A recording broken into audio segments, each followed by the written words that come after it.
Good evening guys. कारण की इथं ऊन आहे पण इथं आभाळ आलेला आहे, म्हणजे पाऊस पडण्याची शक्यता. तर मी याचा नजारा घेत घेत पुडा खात आहे, जे की अल्फाबेटचा आहे. ते अल्फाबेटच्या पुड्याने मी माझे नाव बनवले यश. आणि मग मी बेकरीवर आलो, पण मला मधातच येऊ दिलं नाही. हे काय सरप्राईज देणार होते मला, केक दाखवला नाही. मग मला वंश आणि पिहू भेटायला आले माझा बर्थडे साजरा करायला. आणि आम्ही घरी गेल्यावर आईस्क्रीम खाली, जे की पुरी पिघळून गेलती. मग लास्टला माझा सरप्राईज केक उघडायची बारी आली. ते खूप सुंदर होता. व्हाईट कलरचे फ्लावर्स, गोल्डन फ्लावर्स आणि चॉकलेट केक होता पूर्ण. खूप छान दिसत होता.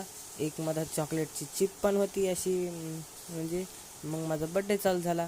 सगळेजण म्हणू लागले हॅपी बर्थडे टू यू. तुम्ही बी कॉमेंटमध्ये लिहा हॅपी बर्थडे यश.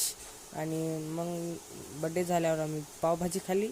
आणि आता पुढच्या व्लॉगमध्ये भेटू. बाय.